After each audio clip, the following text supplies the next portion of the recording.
দিনের শুরুতেই সার্কিট হাউজে শহীদ পরিবারের সাথে সাক্ষাৎ করেছেন কেন্দ্রীয় নেতৃবৃন্দ। এ নিয়ে বিস্তারিত জানাতে যুক্ত হচ্ছেন খালেদ সাইফুল্লাহ। খালেদ, এনসিপির আজকের দিনের কর্মসূচি সম্পর্কে বিস্তারিত জানাবেন।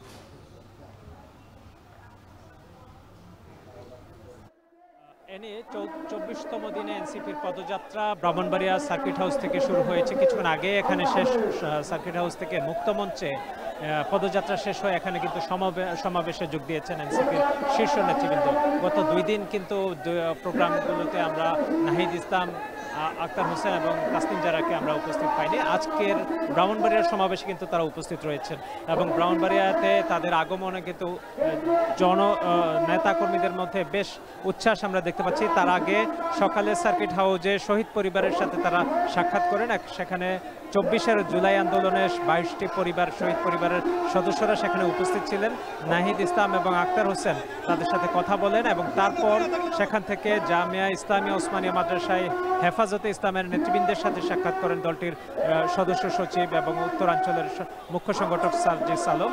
এই মুহূর্তে আমরা দেখতে পাচ্ছি যে মঞ্চে নেতৃবৃন্দ অবস্থান করছেন এবং তারা বক্তব্য রাখবেন। নেতাকর্মীরা উপস্থিত রয়েছেন।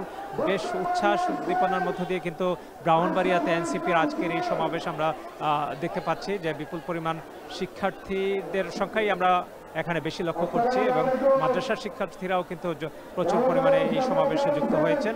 নাহিদ ইসলাম বক্তব্য রাখবেন এবং কেন্দ্রীয় নেতৃবৃন্দ এসেছেন, তারা বক্তব্য রাখবেন। তাদের বক্তব্য শোনার জন্য কিন্তু ব্রাহ্মণবাড়িয়ার দূর দূরান্ত থেকে শিক্ষার্থীরা কিন্তু বিভিন্ন উপজেলা থেকে এনসিপির ব্যানার নিয়ে মিছিল সহকারে পদযাত্রা অংশগ্রহণ করে এবং এখান থেকেই কিন্তু তারা এই মুক্তমঞ্চের যে সমাবেশে তারা যোগ দিয়েছেন।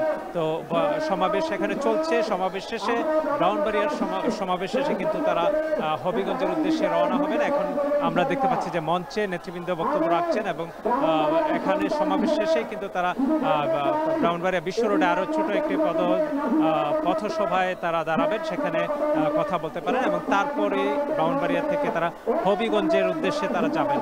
তো এই ব্রাহ্মণবাড়িয়াতে কেন্দ্রীয় নেতৃবৃন্দের আগমনে নেতাকর্মীদের মধ্যে বেশ উচ্ছ্বাস দেখতে পাচ্ছি। কিছুক্ষণের মধ্যেই কেন্দ্রীয় কমিটির নেতৃবৃন্দ বক্তব্য রাখবেন। এই ছিল ব্রাহ্মণবাড়িয়া থেকে এনসিপির পদযাত্রা সবশেষ। এনসিপির জুলাই পদযাত্রার খবর জানাচ্ছিলেন সহকর্মী খালেদ সাইফুল্লাহ।